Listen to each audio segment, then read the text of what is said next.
Hello, beautiful people, and happy Love Month. I am your favorite host and affair recovery coach, Brianna Latrice. And I just want to say, welcome to another episode of Life After Infidelity, where we are removing the shame of your decision to leave or stay. Because whether you leave or stay, both decisions will be hard. And me and all of my friends, guests to the show, are here to help you navigate your heart. And so today is going to be a super fun conversation because not only is she a professional, y'all, she's also my friend. Like my friend. My friend. And you know what? I'm gonna just go ahead and call you out. Y'all, she is a professional therapist, and she told me to let the people know, hunty, she ain't taking no clients right now. So what we gonna do? What we gonna do? We gonna give you this good information, and then you take it to a therapist that is seeing clients and tell them, Yeah. Nakeisha said. Here's where to start. So, welcome to the show, friend. I'm so happy to have you. Thank you for the invite. I'm happy to be here. Yes, thank you, thank you. Okay, So, let me add to what you just said. I am okay, not taking clients right now. However, I am uh-huh. I'll do seminars, speaking engagements, things like Okay, that. good. But yeah, but not clients right now. Good. Okay, so that's good to know. Thank you for clarifying it. And so, before we get started, just kind of introduce yourself. Tell a little bit about your background. All right. My name is Nykesha White. I'm a licensed professional counselor. I worked for many years in the school district as a school counselor, and then I became the LPC for the district. I did that for a few years. I've worked in behavioral health facilities, so I've gotten it from all different types of environments, Mm-hmm. and I have counseled from age maybe 5 all the way up to 60s.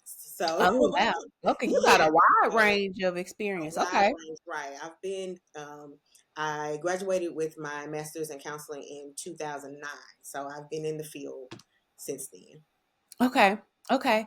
So yeah, so this is going to be a good conversation. I'm definitely sure that you have counseled people who have been cheated on.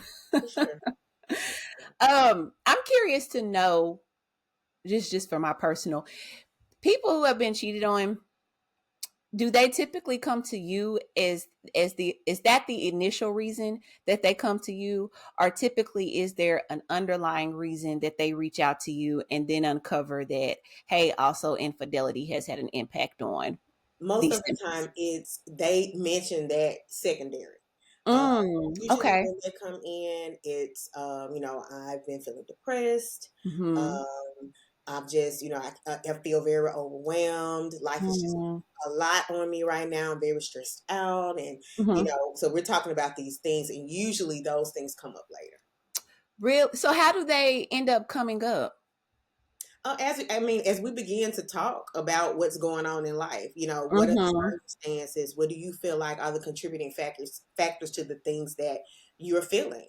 And Yeah. it's funny how sometimes in situations like that, even though they know that they're having issues, and this might be one of the major contributing factors, they don't want to talk about that. So I might have to probe a little bit, and then I'm like, okay, that's probably one of the Yeah. main contributors to the reason you're feeling the way that you're feeling. But Mm-hmm. it's funny sometimes because it's so hurtful. It's so It is hurtful. so hurtful. Yeah. Yeah. So a lot of Yeah. times they don't necessarily want to dive into that. It's like they want to Mm-hmm. talk around it. And Mm-hmm. then we'll get to it because I'm like, now wait a minute, I'm knowing something else is going on. What's up? So, You know what? It's so funny that you say that because, like, even with me working with clients, and they know that they're coming to me to work with infidelity, but there's still a lot of things that I can tell that they're walking around, right? And they just don't want to attack it, or even, I think the hard part is that they just don't want to voice it out that this is what I'm experiencing. Um, what do you find, or what do you think are some of the reasons why they are so apprehensive to expressing those things? the emotions that will come up as a result. Mm, Um, mm-hmm. the questions that I may ask that they're not ready to answer. Um, Yeah. Mhm. because sometimes, we can create our own narrative in our heads to make us feel better about what's going Mhm. on. But if you Mhm. have a person there that's going to ask the questions that you don't want to face or bring up, situations that you don't want to talk about, then it's like, Yeah. I'm going to stay away from that because she might take me further than I want to go. Right. Yeah. Yeah. Yeah. Yeah. Yeah. Have you ever had pushback when you ask those questions? Oh, sure. Yeah. Really? So Sure. do you continue to dive in, or are you like, okay, I'm a It depends. It depends. No, if I see that they're not ready to go there, then I allow them to talk about what they want to talk about in this session, right? mhm, mhm. Because first of all, in counseling, it's a relationship like any other relationship. You're not Yeah. going to come in the first session and open up Pandora's box, right? Mhm. Mhm. You might want to ease into it. So no, I don't necessarily push them right off. But if I Mhm. see that we are several sessions in, and I still feel that for whatever reason they don't feel comfortable opening up and talking to me about the core issues, then I'm Yeah. going to bring that up in session and say, hey, you know, this is what I'm seeing, this, and I'm Mhm. feeling like there's something more there. But if Mhm. you don't feel comfortable talking to me about that, that's fine. But that's going to impede your progress Yeah. as it relates to therapy. So we'll have to have that Mhm. conversation. Yeah. Mhm. Okay. Side note, I got distracted. I was like, oh, look at us, got both our black queens behind us. I look my head in the way of mine, but still. um, so it's February Hmm. and it's Valentine's, and these topics that I wanted to have people to come on to talk about these topics because this one doesn't hit close to home for me because me and my ex didn't celebrate holidays. So it's kind of hard for me to connect the holidays with an emotion, right? Hmm. But I know that it happens. Right. And, I was talking to you because I really wanted us to talk about how to deal with depression during Valentine's Day. And so I want to start off with even just asking you, like, defining depression. What exactly is depression? Okay. Well, for something to qualify as a depressive episode, first of all, it has to last at least 2 weeks. Okay. Yeah. So for 2 weeks, let's say more often than not, you're having, intense sadness, feelings of Mm-hmm. helplessness, feelings of hopelessness, worthlessness. You're isolating yourself. You don't want to talk to people. You don't want to do anything. You don't, you're not finding pleasure in things that you normally like doing. You don't want to watch your favorite show. If that happens for more than, I would say, about 2 weeks, then you're probably having a depressive episode. Okay. Yeah. Okay. Hmm. I know a lot of times people think, well, I've just been sad, or, I didn't want to get out of bed yesterday. But if it's not for, a 2 week period, then you probably just Yeah. had a bad day, or your hormones might Mm-hmm. be off. It's a whole lot of different things that can contribute Mm-hmm. to feeling that Mm-hmm. way. But Mm-hmm. sometimes if it's a depressive episode, sometimes your feelings can get pretty dark. You can have Yeah. thoughts and start thinking about harming yourself, things like that. So yeah. Mm-hmm.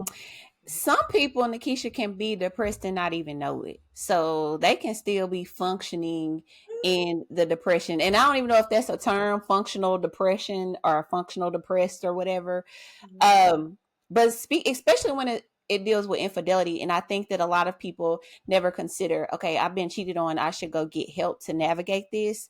Mhm. Because they're so used to just kind of going through the motions. But how does depression show up in people who have experienced infidelity? Like, what have you seen in your experience? I would say most of the time it's a lot of, sometimes it can even be guilt associated with it. Those Okay. thoughts. We tend to internalize and blame ourselves when things happen sometimes, even if Mm-hmm. it's not rational, we Yeah. tend to internalize. So sometimes there can be intense feelings of guilt, like, maybe I wasn't a good enough wife, or Yeah. what if I had done this? I didn't do this for him. I didn't show him enough love. I didn't show him enough appreciation. I didn't keep myself up. So sometimes there can be that guilt, and then it can also um, there can also be a lot of, questioning concerning their, self-esteem, Mhm. start just feeling really down and low about themselves. I'm not pretty enough, comparing Yep. themselves to other people, comparing themselves to other, other women. So, I would say when that happens, a lot of times those are the kinds of thoughts that are happening that are Mhm. putting them in that low state. Mhm. Mhm. And because I feel like that's so important to understand. And I know you'll probably even get into this because you mentioned about the stages of grief, but Mhm. I didn't realize I was depressed till probably 5 years post the first experience of Mhm. knowing that he was cheating on me. And it's like what you're saying, like I lost my appetite because I had gotten down to a size 0. I had experienced severe hair loss. um and like I was balding in the middle of my head, and I just remember feeling heavy, like, and I don't really know any other way to explain it. Like, one of the ways that I would comfort myself is that I would always just watch comedy films because that was the only thing that was keeping me like able to go throughout the day. And well, I remember one time my ex-husband came in and he was like, "You got a comedy demon on you," but he didn't understand like the reason that I had to watch that is because I was so low. I needed something Mhm. to try to make me smile. And I just remember being around people and it being hard to be there physically. Like it was like every ounce of my body was so heavy, it was hard for me to be there. And then it was hard for me to stay awake. Like I was excessively sleepy, but I wasn't sleeping. Mhm. So Mhm. it was like Mhm. all these contradictions. And so those are those typical symptoms too that you will see women who are going through infidelity. Yes, yes, there are physical symptoms as well. It can be, Mhm. like you said, insomnia, not Mhm. being able to sleep. Sometimes Mhm. people sleep way too much. Mhm. Sometimes lack of focus. You can't focus. You can't get your thoughts together. Brain Yeah. fog. All of those things can be Mhm. tied into depression as well. Yeah. Yeah. Yeah. And so as we talk about depression, like especially, again, Valentine's Day is coming up. Mhm. What are some tools that we could give women to navigate during this time of the year? Well, first of all, when I think about Valentine's Day and when I think about this topic, it makes me think about all holidays. If we are experiencing grief in any way, a lot Mhm. of times that grief seems to surface around those holidays. Mhm. So, Mhm. considering that we're talking about infidelity and we're talking about romantic relationships, Valentine's Day would likely be very hard for most. Mhm. Mhm. Only for the expectation of others for me to have this romantic day with this person, with my husband. And we're supposed to do this. We're supposed to give each other gifts. This expectation from everyone. When you go back, Yeah. your husband do for Valentine's Day? That Mhm. expectation within itself can be very overwhelming for someone that has Yeah. experienced betrayal and infidelity in their marriage because they might want to act as if the day is not even here, right? Mhm. And I can understand that, and that expectation can cause a lot of anxiety. And Yeah. as I was saying earlier, grief, when you experience that kind of betrayal in a relationship, there is a grief. You are Yeah. grieving the loss of something, whether Mhm. that is the relationship you thought you had Mhm. or the relationship you wish you had, Mm. or the loss of this person who you thought was your best friend, and now you find out Yeah. that they have betrayed you in such a major way. So Mhm. so the stages of grief, one of the stages is actually depression, which we talked about earlier. But Mhm. coming up to those holidays, when you're grieving something like this, there's no, linear way that those stages occur. So you don't know what Okay. you might feel at any given time. So the stages are denial, anger, bargaining, which bargaining is, what if I could have done something different? What could I have done to keep this from happening, right? Mhm. Mhm. Depression, which we talked about earlier. And I wanted to add something to what you were saying earlier about depression. And yeah, you can very well be a functioning person that is having a depressive episode Okay. because you have learned how to push through. Yeah. Learned, and we may be damaging ourselves sometimes even more by pushing through. Mhm. We've learned to push through. Mhm. We're talking about your depressive episode. I remember I had a depressive episode in my 20s, and I was going to work every day. I would cry all the way. Yeah. I would cry all the way to work. Oh, Go to work God, and go to friend. work and be the life of the party. Nobody knew anything, and then cry all the way home and get in my bed and stay in my bed until the next Girl, you better get out of my life. Like, no, that is my experience. Like, I would literally go to work.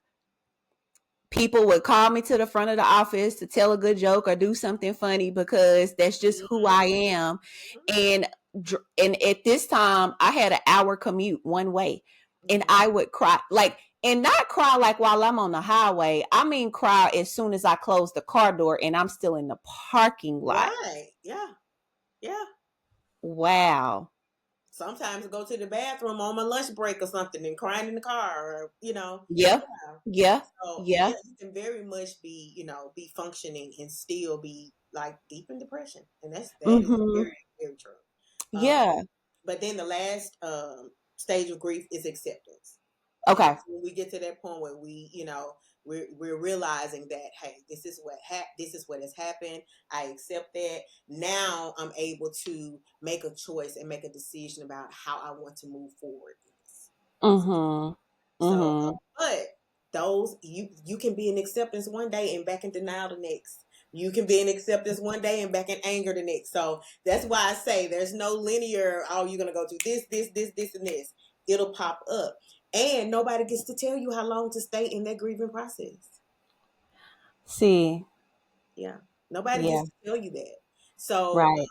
So as you move forward, that's something that we have to think about. And that's why when it comes to holidays, even when I think about grieving a death or anything, I always tell my clients, that it's important to be proactive Yeah. because you don't Yeah. know how you're going to feel on that day. You don't know when that day Mm-hmm. is approaching. So sometimes, we have to be proactive. If you feel like you don't want to watch everybody get the flowers at work that day, you might need to take that day off. Yeah. I like that. Yeah, Okay. you might need to Okay. take that day off, or you might, Mm-hmm. maybe that's a time when you can schedule a couple of days off, so you don't have to answer all the questions and have to be in all those calls. And, Yeah. you know, I'm really, really big on self care. I'm very Okay. big on self care, and Mm-hmm. I think that we have to take the time to, assess ourselves emotionally, assess ourselves mentally, and see, Mm-hmm. what is it that I need Mm-hmm. this holiday Mm-hmm. is coming. I might be dreading it. It might not bother Mm-hmm. me. Everybody's different. You know what I'm saying? It might Mm-hmm. it might not bother some. But what do I need to do for myself Yeah. holiday? Yeah. What do Yeah. I want And this I holiday to look like for me? Right? Yes. And I like that you're saying that. What do I want this holiday to look like for me? But it all goes back to really, to me, how I take this is it all goes back to expectation. Mm-hmm. So you have an expectation of what it's going to be like leading up to it, which makes you a little angst and apprehensive. But then also taking that expectation and going ahead and being proactive in how you choose to plan out what that's going to look like for you. Right. So really, it's like taking control.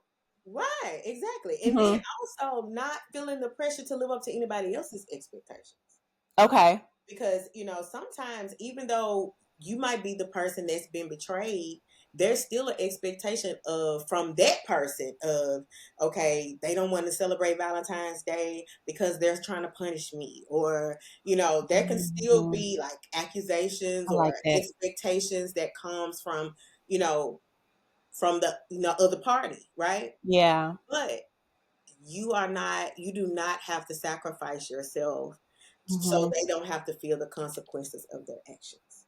Yeah. That's not Yeah. your responsibility. I'm not saying that we should set out to punish people either, right? Mhm. But Mhm. I'm also not responsible for making you feel better Mhm. about the consequences of your actions. Yeah. If I Yeah. don't feel like this is what I want to do, if this is not what's good for me Mhm. emotionally, if this is not Mhm. what's good for me, then if Mhm. I don't want to celebrate this year, then Mhm. I shouldn't be forced to celebrate this year Mhm. because Mhm. I don't feel very celebratory. Yeah. And that's fair, right? And I It's think fair. that that's what people get confused about when it talks about boundaries, Mhm. because the boundaries are not created to like control you or to give you an ultimatum, but it's basically saying, hey, here's what I can handle and here is how I'm choosing to handle this situation.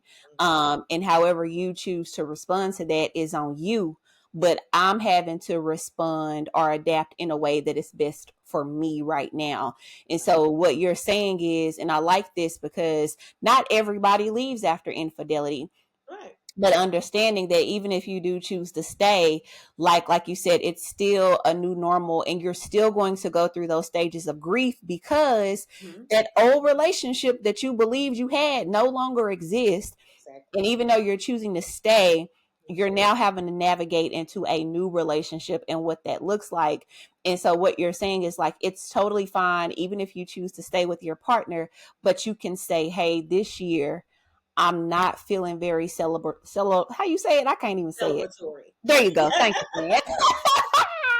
You may not be feeling like that this year. And it's possible that you could feel that way next year, but not allowing people to pressure you into that. So that's really good. Thank you for that. I love the way you said that though, because it is a new normal. It's not the Mm-hmm. same. I think that when people sometimes when they make the decision to stay, Mm-hmm. the spouse might feel like, oh, we're gonna go back to normal. No, Yeah. it no No. longer exists. Mm-mm. It no longer Mm-mm. exists. So now Mm-mm. we have to heal first, you know, Mm-hmm. this relationship and then move into, into this new phase because Mm-hmm. that normal doesn't exist anymore. Yeah. Sometimes that pressure can be there as well. That I was just gonna go back to since you decided to stay and you decided to forgive me, then that Mm-hmm. means that everything goes back to the way that it was. No, that's not what it Mm-hmm. means. Mm-hmm. It means Mm-hmm. that I've decided to give this another chance, but Mm-hmm. we're gonna have to rebuild. Yeah, we're going to have to rebuild. Yeah. And so we're talking about new normals.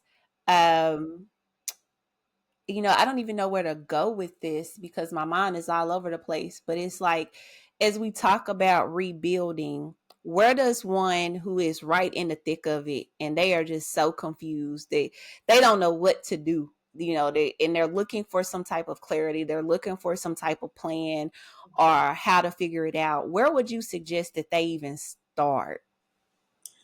Well, I would say two things come to mind. I mean, one always, therapy. I think therapy is a good thing. Mm-hmm. I think that because it helps, not necessarily if a person comes to me that's a part of a relationship, I'm not necessarily going to talk to them about healing the relationship. We're going to talk about them first. Yeah. Okay. We're going to talk about them first. We're going to get Mm-hmm. into their emotions. We're going to get into their past. We're going to get into because a lot of times, there's certain things or incidents or um, ways of thinking, ideologies Mm-hmm. that led Mm-hmm. them to these issues that are in their marriage. Yeah. So we need to get back to some of that first, right? Mm-hmm. Um, Mm-hmm. and what's going on in the relationship is probably just symptomatic of the other things that's going on in that person and in their spouse internally, right? Mhm. Mhm. Mhm. So that's where I'm going to start. So I would say definitely seeking therapy will kind of help you to sort out some of that chaos that you're feeling right, in that Mhm. moment. But I would also say this, and like I said, I don't ever tell anybody what to do as it relates to their relationship, but I know that sometimes people feel that separation is a negative thing. And they Uh-huh. feel that, well, no, we shouldn't separate. Sometimes you may need that. Yeah. Yes, Yeah. you may need It it. does help. It helps you to open up your mind so you can get that time for clarity. Right, Right. And sometimes sometimes you need that. So even if you haven't decided, that you want to stay, or you don't know, like you said, they're in the thick of it and they don't know what they want to do yet. Sometimes Mhm. you need to back away to assess. Mhm. Because Mhm. think about it. If you are um finding out that you've been betrayed in the deepest relationship that you have on this earth, Yes. Yes. that's Yes. traumatic. Mhm. That's Mhm. traumatic. Mhm. And when you have experienced trauma, you can experience symptoms of PTSD, Yeah. right? Mhm. You might Mhm. not want to see their face right now. Right. Seeing their face Yeah. could cause anxiety to rise up. Mhm. Mhm. Seeing Mhm. their face can be heartbreaking at that time. So separation may be a good thing, for a while. Not saying forever, Yeah. but for a Yeah. while, for you to just gain your balance back. You know what I'm saying? Because you've been knocked Mhm. off your feet, right? Mhm. You need Mhm. to gain your balance. You need to, be able to function properly, even in Yeah. trying to move forward. So Mhm. sometimes that separation is needed as well. Yeah. I will 100% agree with that. I was doing a podcast yesterday, and that's what the chick was saying. Like, it was hard for her to move forward because she had to stay in the same house with him. Mhm. And, it was hurtful and it was hard. And I don't think we realize, like, we do all this back and forth with the person, right? And really, it's not getting you anywhere. Like, that too is why you're also confused, because yeah, y'all are doing a lot of talking, but it's both of you guys going back and forth, and there's really no actual linear conversation that is going to help with the healing or a solution to whatever you want. Also, during that time, your emotions are all over the place. They're all Mhm. over the place. So think about it. You're still in the home with this person. You're laying down in the bed with this person at night. If Mhm. your emotions are one way, you might be asking way too many questions that you don't really need to know the answer to, right? Ask Ran. way too many questions because you're in your emotions. You're all Cause over don't let him be on the phone and you in the bed. Is he texting her, or what is all of he that, doing? Is he right? gonna stay here And the whole it night? Is he gets gonna you get in up and leave? Yeah. at that Mhm. time because your emotions are all over the place. You're stunned, you're traumatized, you're in shock, Mhm. you're it's all kinds of things going on in your mind. And then intrusive thoughts are not a joke. Mhm. Anytime anything happens, if he comes close to you, you thinking about him or her, you thinking, all this is in your mind because it's right there in your face. Yeah. So Yeah. sometimes, I'm not necessarily advocating for that, but I'm just Yeah. putting that out there because I know that, like we were talking about earlier about guilt, sometimes Yeah. women do feel that, and men as well. Mhm. They feel Mhm. that they might be the one that's been betrayed, but they feel like, well, I can't leave them because they're saying, no, don't leave, don't leave, don't leave. And they feel guilt about, well, if I leave, then, as soon as something happens, I'm leaving them and I'm abandoning them. No, Wow. you're caring for yourself. Yeah. Yeah. You know what? I wanna flip that for a second. Hmm. Um, and you can talk to this. I'm not even gonna put a term to it or nothing. But one of the things that my ex-husband would always tell me was, well, I can't leave. Cause I would always be like, if you're unhappy, just leave, just leave. And he would always say, well, I can't leave because you need me here. If not, you're gonna, because at that point in time, like, I was depressed and you could see it physically. You could see all the weight I was losing and the fact that I wasn't getting any sleep, and he wasn't stopping his behavior. So how do you even navigate that, where people are like, instead of choosing to change, like, they're saying, well, no, I got to stay here because you so weak minded that you need me here. So the question is, how do you navigate a situation like that? Mm-hmm. Well, first of all, that's a big red flag. Mm-hmm. That's That's why a I was big like, I ain't gonna even put no term to it. I'm gonna let yeah. you, the therapist, the professional, go ahead and say something about that. It's the reason why I uh, left, y'all. It's the reason why I left. yeah, yeah. I mean, because first of all, that is manipulation. That is, Absolutely. yeah, that is manipulation. And it's not,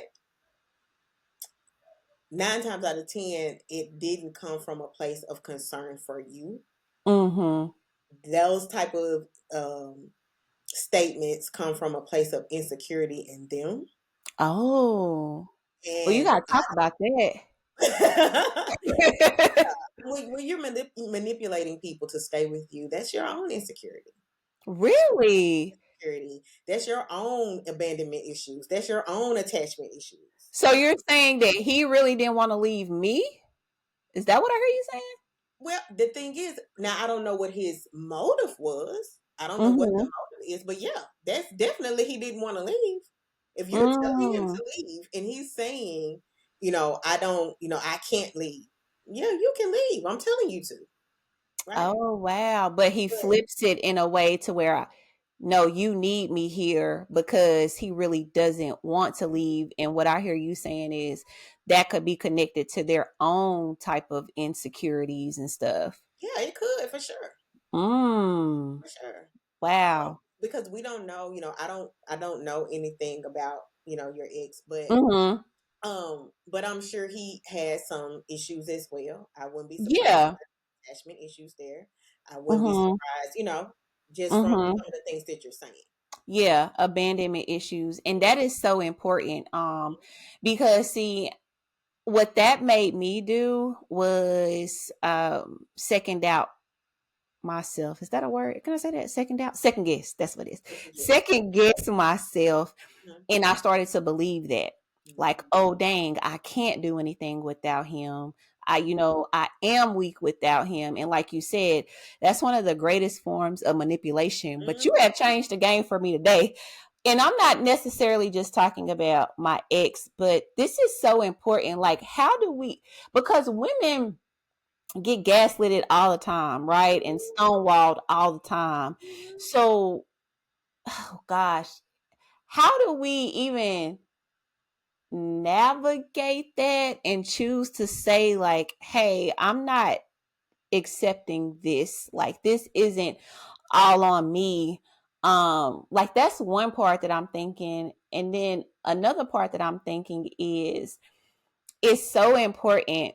I was just talking about this in the previous podcast. It's so important for us to forgive ourselves first, Mhm. because once we forgive ourselves first and we see our flaws, it makes it a lot easier for us to forgive that other person, because now we're looking at them from a place of empathy. So Mhm. once I was able to forgive myself, I was able to look at my ex-husband, and like you said, I was able to see and connect some of the dots within his childhood of like, oh, these are your issues. And so it's easier for me to let go of this anger and this hurt and this revenge spirit that I had on me, because now I see you just as broken as me, but you're showing it in another way. And so I don't even know what I'm trying to say, but I hope that you can grasp what I'm trying to say, because Mhm. women are entangled in this unhealthy dynamic. And where do they even start to come out of that? The main thing that's coming to mind is education. And Okay. this is why I say that. We have been fed a lot of things, even through what we've seen in the past, through our Mm-hmm. history, what we saw our grandmothers go through, what we saw our moms go through, what we saw our friends go through. We've seen a lot of things that have made us believe that we have to stay Yeah. regardless, Mm-hmm. Mm-hmm. and that's just not true. Mm-hmm. We have to be able to point out what toxicity is. Yeah. And sometimes, like you said, because we have that empathy, because we love this person, Mm-hmm. and we have that empathy, and then that empathy, we also have sympathy for them, because this is our one. This is the person that has told us all the things they've gone through in life, and they've told us all of these things. So we feel like, okay, I can't walk away, or I Yeah. can't leave them, because you do still care about them, and it's not, and Mm-hmm. there's nothing wrong with that. But Mm-hmm. we do have to get to this point to where we recognize this behavior is unhealthy for me, and if this behavior is Yeah. unhealthy for me, it is okay for me to remove myself from it.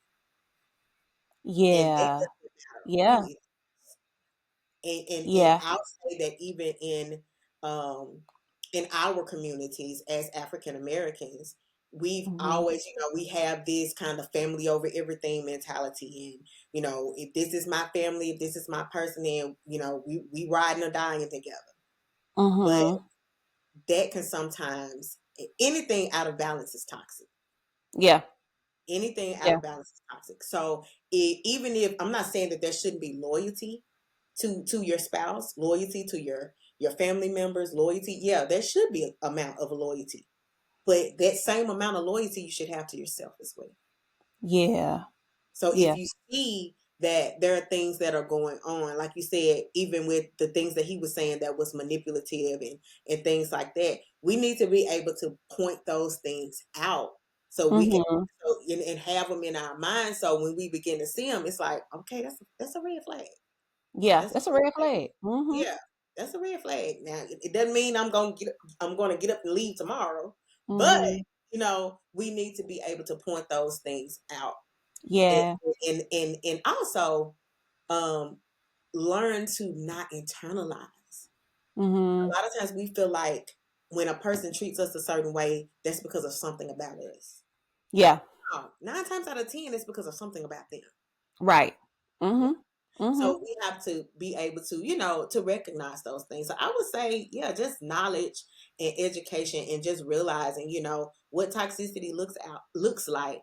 And Mhm. but I'm gonna say this: most of the time we learn that through going through it. That's how we learn That it. really is the truth because see, I didn't learn the term the manipulation until I was going through this, and then I was telling my friends like stuff that he would say, and Mhm. they were like, "Friend, he's manipulating you," and I was like, so I had to go and look that up, and so that is so very true. But like when you talk about education, where can one even start to get educated if they are going through these experiences? Mhm.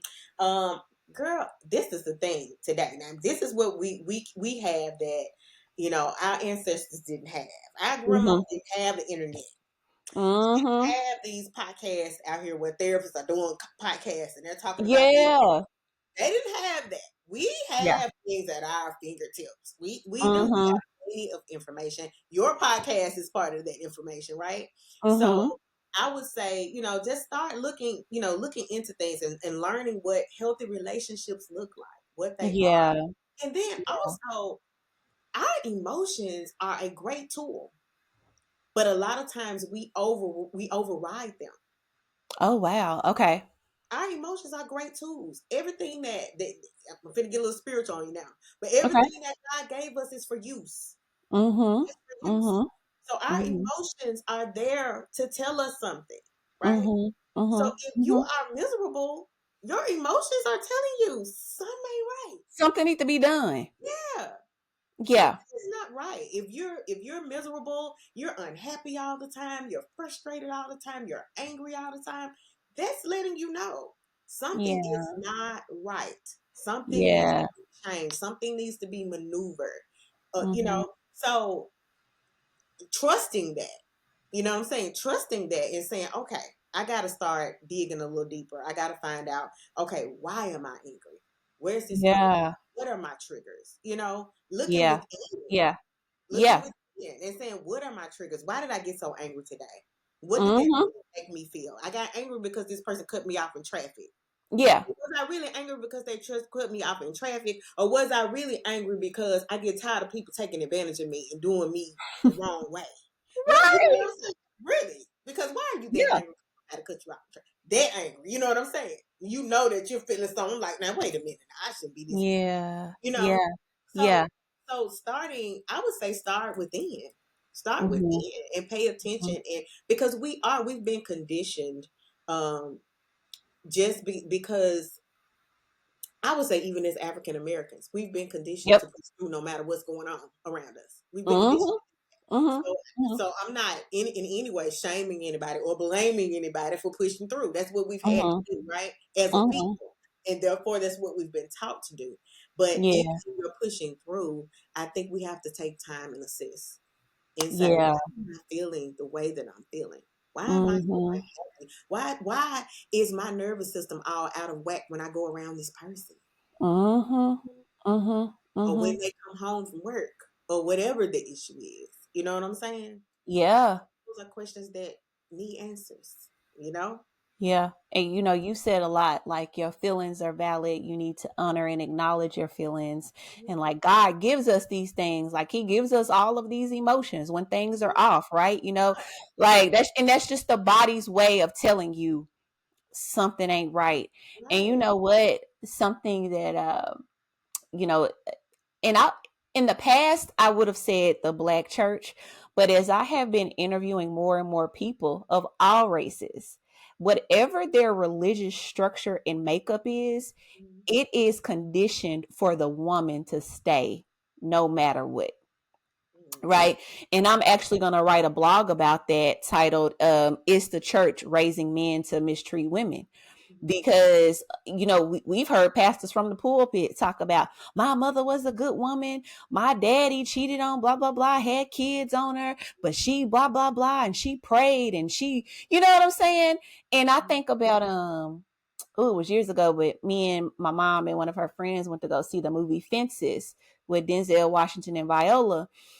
And Denzel Washington was a dog to her and had a baby on her. She ended up raising the other child. Uh-huh. And I remember walking out of that movie, and my mom and her friend were like, "That's a strong woman." Mm. Yeah. And it was funny too because at that same time I was going through what I was going through with my ex-husband, and they were calling me crazy and weak-minded, and so there's this disconnect of where it's like make it make sense. How is she a strong woman for staying and going through the same thing that you calling me weak minded for? Mhm. And so I think that it's so important. I'm glad that you brought that up because a lot of people finding themselves stuck in marriages because people are using faith to say, well, just pray about it. And as a woman, what are you doing? You don't want to be a nagging wife, and God hates divorce. So that's so important that you're also speaking to acknowledging how your body is telling you you need to get Right. out. And I will say this. Of course, there has been, I feel like, some erroneous theology as it relates to, marriage and divorce and things like that. But Mm-hmm. what I will say is this. Um, even the Bible makes it very plain that if your husband is cheating on you, that is a reason to leave. Mm-hmm. Or your wife is cheating on you, that's a reason to leave. Even the Bible makes that very clear. So Yeah. I don't think there's any confusion on that part. Now, will is that what everyone is teaching? No, Mm-hmm. mm-mm, it's not. Because I have heard things like that where women are encouraged to stay, or I don't feel like, my personal belief is, I don't feel like anybody should be telling anybody what to do in their marriage. Absolutely. That's just my Absolutely. opinion. Um, Absolutely. they can read the Bible for themselves and they can make decisions for themselves. So I don't feel like anybody should be telling anybody what they should or shouldn't do in their marriage. Mm-hmm. But I will say, there has been some erroneous teaching as it relates to some of that. But one thing I know is this: God loves us. Yeah. He loves us. Mm-hmm. And just as we wouldn't tell our children to stay in an abusive situation, we wouldn't Mm-hmm. tell our children to stay because we love them. If Mm-hmm. God is God and He loves us with the kind of love that God has, I don't believe Mm-hmm. He wants us to stay in situations that are harmful to us. Mm-hmm. Mm-hmm. Mm-hmm. Yeah. That's so true. And I want to say, because again, we're talking about like navigating depression during Valentine's Day, and I don't know if we covered it, but I don't know.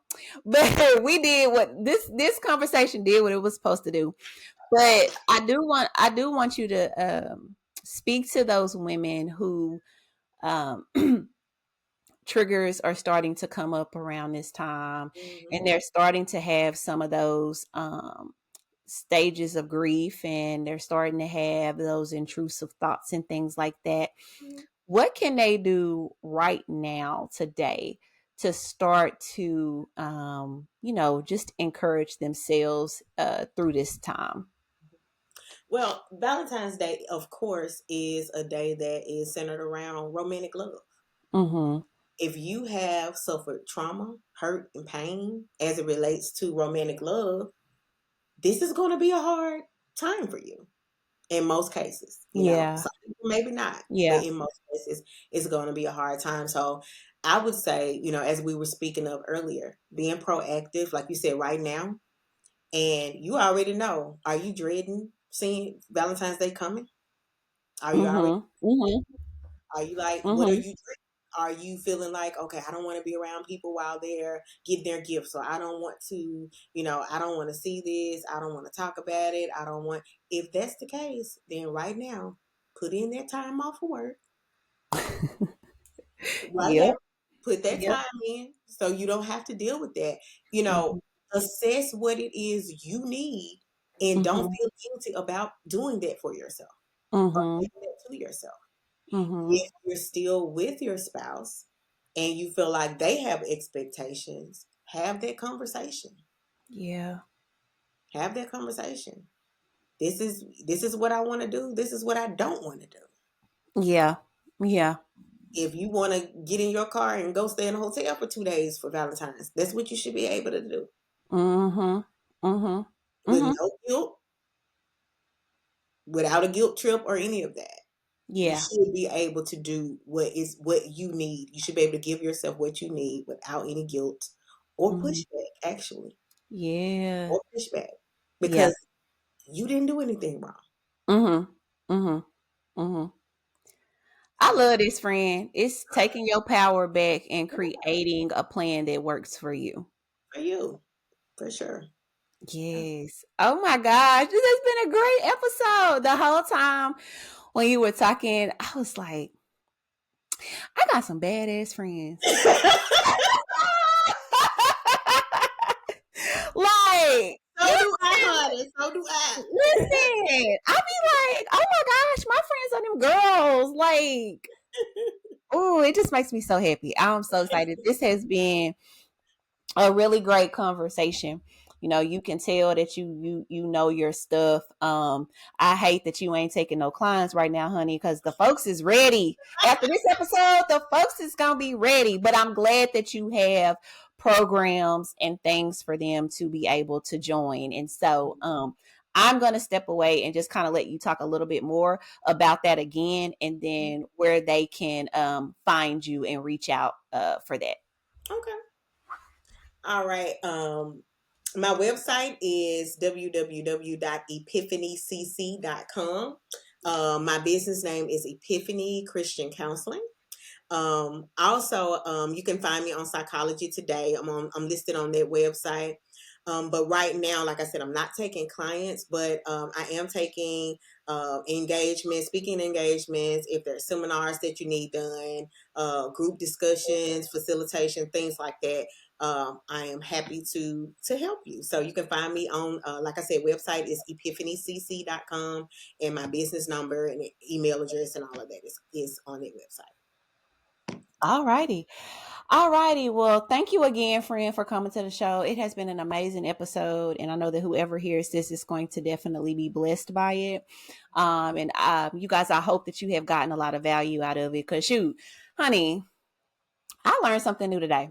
And so I'm excited. So, again, you beautiful people, I will see you in the next episode. Thank you so much for tuning in and listening. And remember, it is time to remove the shame of your decision to leave or stay, because whether you leave or stay, both decisions will be hard. And I am here to help you navigate your heart. My name is Brianna Latrice, your favorite affair recovery coach, and I'll see you in the next episode. Bye. Bye.